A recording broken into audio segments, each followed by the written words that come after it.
We're here today with Mark Jaccard to discuss some topics from his latest book, A Citizen's Guide to Climate Success. The topic we're covering today is how do climate-concerned citizens get and keep climate-sincere politicians?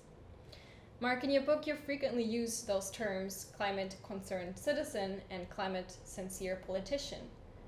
Why do you use these terms?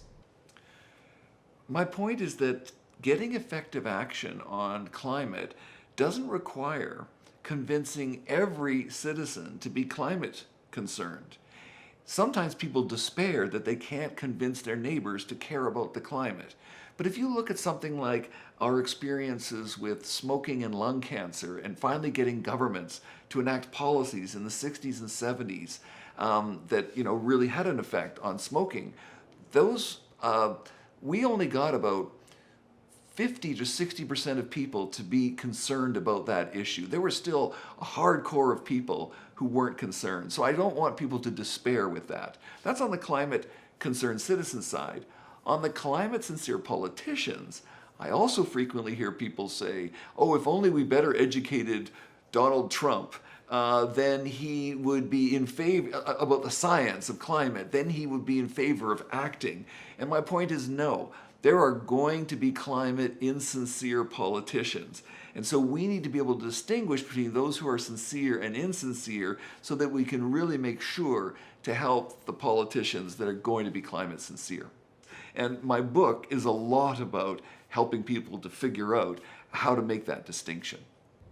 And how do you make that distinction? Well, climate-sincere, that politician is either going to be willing to put a price on pollution, so charge us for our CO2, our carbon dioxide emissions, or they're going to enact regulations that phase out the use of coal, gasoline, and diesel. And now in other videos, I explain more about what are these climate-sincere policies, but right now the key thing is I'm just trying to help us understand how we distinguish. And the climate-insincere politicians are more likely to talk about, oh, we'll subsidize a few people, we'll get a lot of information programs out there, and they'll also say, oh, carbon pricing is unnecessary and punitive. And then finally, another thing that climate-insincere politicians will do is they will give us these distant targets. They'll say, oh yes, by 2050 I will achieve X, but then they'll stall on whether or not what pricing or regulations they're going to put in. I don't mind politicians having long-term targets, but with the target, we need to see the policies, pricing or regulations that would achieve it. So does that mean we should be voting Green Party as they're the most climate sincere? Well, it's not that simple.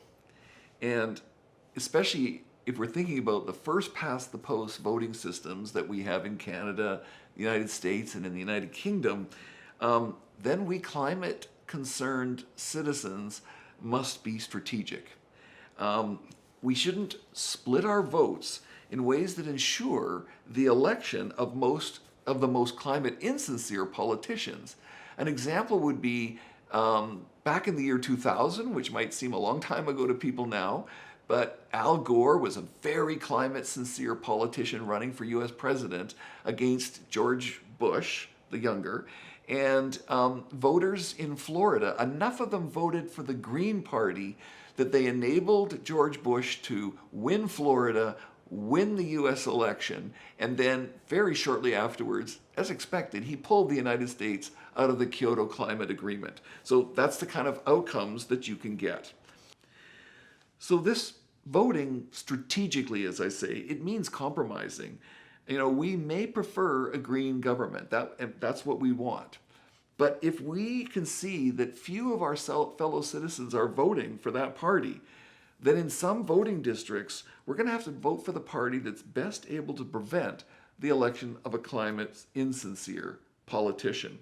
So strange as it sounds, we actually progress on climate by voting strategically to prevent the election of climate-insincere politicians.